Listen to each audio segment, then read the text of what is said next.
Hello, പുതിയൊരു വീഡിയോയിലേക്ക് എല്ലാവർക്കും സ്വാഗതം. 2 തക്കാളി അല്ലെങ്കിൽ 3 തക്കാളി വെച്ചിട്ട് ഒരു അടിപൊളി ചമ്മന്തി ഇങ്ങനെ ഉണ്ടാക്കാൻ നോക്കാം. അപ്പോൾ ഇത് ചോറിലേക്ക്, ദോശയ്ക്ക്, ഇഡലിക്ക്, പിന്നെ പൂരിക്ക്, പിന്നെ കഞ്ഞിക്ക് എല്ലാത്തിനും അടിപൊളിയാണ് കേട്ടോ. ഭയങ്കര ടേസ്റ്റ് കേട്ടോ. ഇത് മിക്സിയുടെ ജാറിലിട്ടൊന്നും അരയ്ക്കേണ്ട ആവശ്യമില്ല, കൈകൊണ്ട് തന്നെ ചെയ്താൽ മതി. അമ്മിയുമിട്ട് അരയ്ക്കുകയും വേണ്ട കേട്ടോ. അപ്പോൾ അതെങ്ങനെ ഉണ്ടാക്കാൻ നോക്കാം. അപ്പോൾ വീട്ടിലേക്ക് പോയാലോ. അപ്പോൾ അതിനായിട്ട് ഞാൻ എടുത്തേക്കുന്നത് ഒരു പാൻ അടുപ്പത്ത് വെച്ചിട്ടുണ്ട്, സ്റ്റൗവിൽ വെച്ചിട്ടുണ്ട്. ഇതിലേക്ക് കുറച്ച് വെളിച്ചെണ്ണ ഒഴിച്ചു കൊടുക്കാം. ഇതിലേക്ക് അപ്പോൾ ആ സമയത്ത് മൊബൈൽ ഓഫായിരുന്നു കേട്ടോ, അതിന് ഇടുന്നത് കാണിക്കാത്ത. ഒരു 4 വെളുത്തുള്ളിയും 2-3 ചുവന്ന ഉള്ളിയും ചെറിയ ഉള്ളിയും കൂടിയിട്ട് ഒന്ന് നല്ലോണം വഴറ്റി കൊടുക്കാം. ഒന്ന് വാടി വരട്ടെ. ഇതിലേക്ക് നമ്മൾ എത്ര മുളകുണ്ടല്ലോ, എരിവിനനുസരിച്ച് മുളക് ഇട്ട് കൊടുക്കട്ടെ. ഒരു 4-5 മുളക് ഇട്ട് കൊടുത്താൽ മതി. വറ്റൽ മുളക് ഇട്ട് കൊടുക്കുന്നുണ്ട്. ഇതൊന്ന് മൂത്ത് വരട്ടെ. ഇത് വേണമെങ്കിൽ ഇപ്പം തന്നെ കൈ കൊണ്ടായാലും, ഇത് നല്ല മൂത്ത് മൊരിഞ്ഞ് വന്നു കഴിഞ്ഞാൽ കൈ കൊണ്ട് പൊടിച്ചാൽ മതിട്ടാ. പക്ഷെ ആ മുളക് ഇരുന്നപ്പോൾ പെട്ടെന്ന് തണുത്ത് പോയി, അപ്പോൾ എനിക്ക് കൈ കൊണ്ട് പൊടിക്കാൻ പറ്റിയിട്ടുണ്ടായിരുന്നില്ല. ഇതിലേക്ക് തക്കാളി ഇട്ട് കൊടുക്കുന്നുണ്ട് കേട്ടോ. കുറച്ച് അധികം വേണമെങ്കിൽ ഉണ്ടാക്കാം. ഇത് ഞാനിപ്പോൾ ഇത്രയ്ക്ക് എടുക്കണുള്ളൂ. ഒരു 3 തക്കാളി എടുത്തിട്ടുണ്ട്.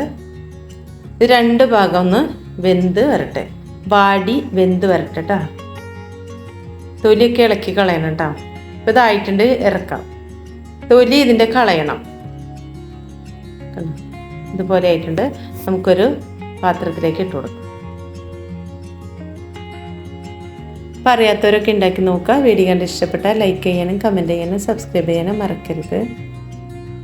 ചൂടാറിയതിന് ശേഷം എടുക്കാം കേട്ടോ.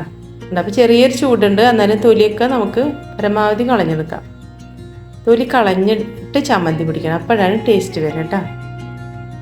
ഇനി ഇതിലേക്ക് ഇത്ര തക്കാളി ഉണ്ടെന്ന് പറഞ്ഞിട്ട് കാര്യമില്ല, കുറച്ച് ഒരു കുരുവിൻ്റെ അത്ര പുളി ഇട്ട് കൊടുക്കണം. അപ്പോഴാണ് അതിൻ്റേതായൊരു ടേസ്റ്റും ഒക്കെ വരുള്ളൂ. ഇതിലേക്ക് ആവശ്യത്തിന് ഉപ്പിട്ട് കൊടുക്കുക. പിന്നെ കറിവേപ്പില മുന്നേ വേണമെങ്കിൽ ഇടാം, ഇപ്പോഴും ഇടാം കേട്ടോ. മുന്നേ ഇട്ട് കഴിഞ്ഞാൽ നമുക്കത് കഴിക്കാം. ഇപ്പോൾ ഇട്ട് കഴിഞ്ഞാൽ ചിലപ്പോൾ അത് കളയേണ്ടി വരും. മിക്കൊരു കറിവേപ്പില എടുത്ത് കഴിക്കില്ലല്ലോ, കളയല്ലോ ചെയ്യാം. ചിലവർ കഴിക്കും, ചിലവർ കളയും.